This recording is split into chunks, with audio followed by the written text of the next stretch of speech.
மக்கள் நலன் கருதி விவசாயிகளுக்கு ஒருவேளை சந்தேகங்கள் ஏற்பட்டிருந்தால் அவற்றையெல்லாம் தீர்க்க வேண்டும் என்பதற்காகத்தான் மாண்புமிகு நீர்வளத்துறை அமைச்சர் 4-5 பக்கங்களில் எழுதி விளக்கமாக படித்தார். அதே போன்று மாண்புமிகு பொதுப்பணித்துறை அமைச்சர் விளக்கமாக விரிவாக எல்லாவற்றையும் உங்கள் முன்பாக வைத்து விட்டார். இதற்கு பின்பும் உங்களுக்கு 1000 சந்தேகங்கள் 1000 தயவு செய்து கேளுங்க. இது பற்றி அனுமதிப்பதற்கு இடமில்லை. மாண்பு உறுப்பினர் காமராஜ். மாண்புமிகு பேரவைத் தலைவர் அவர்களே, உட்காருங்க. மாண்பு உறுப்பினர் உட்காருங்க. இப்ப நான் 7வது முறையா நீங்க பேசும்போது உட்காருங்க, தயவு செய்து உட்காருங்க. பரவாயில்ல, ஒண்ணு இல்ல. 7வது முறையா முதலமைச்சர் வாழ்த்துறேன் பேசுறேன். அவர் அனுமதிங்க. நான் இவங்க குறுக்கிட்டதுனால 7வது முறையா நான் எந்திரிச்சிருக்கிறேன்.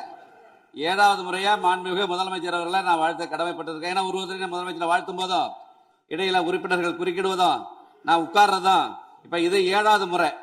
மாண்புமிகு பேரவைத் தலைவர்களை, நீங்கள் ஒரு உறுப்பினர் அழைக்கும் போது இன்னொரு உறுப்பினர் குறுக்கிட்டால் நாளைக்கு நானும் குறுக்கிடுகிற ஒரு வாய்ப்பு ஏற்படும். உறுப்பினர் காமராஜ் பேச அனுமதி அளித்து பேசுங்க. நீங்க என்ன பேச சொல்லிட்டாங்கன்னு.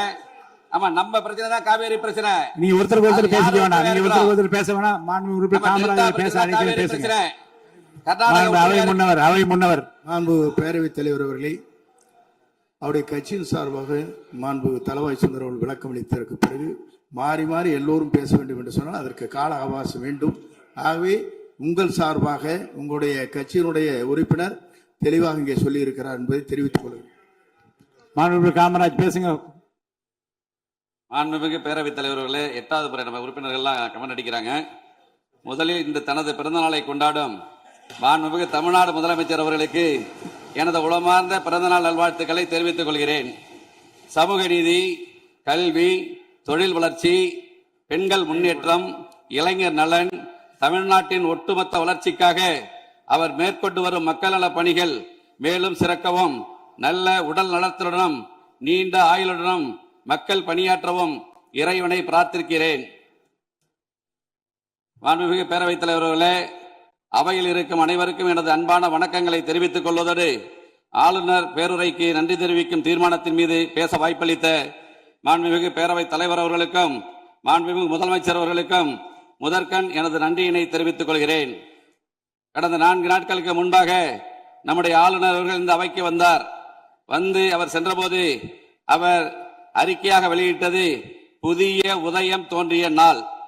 நாம் அனைவரும் இணைந்து பயணிக்க தொடங்கியுள்ளோம். இடையூறின்றி வாசித்ததில் மன நிறைவு அடைகிறேன். இது ஆளுநர் மாளிகை செய்திக்குறிப்பு. இவ்வாறு மேதகு ஆளுநர்களே மகிழ்ச்சியுடன் பாராட்டிய பின் வேறு எவரிடமிருந்து பாராட்டு பத்திரம் வேண்டும்? மாண்புமிகு பேரவைத் தலைவர் அவர்களே, நம்முடைய முதல்வர் அவர்களுக்கு. ஆளுநர் உரை என்றாலே ஒரு பதற்றம் நம்மை பற்றி கொள்ளும். ஆனால் இந்த முறை அவை தொடங்கியவுடனே தமிழ்த்தாய் வாழ்த்து கம்பீரமாக ஒலித்தது.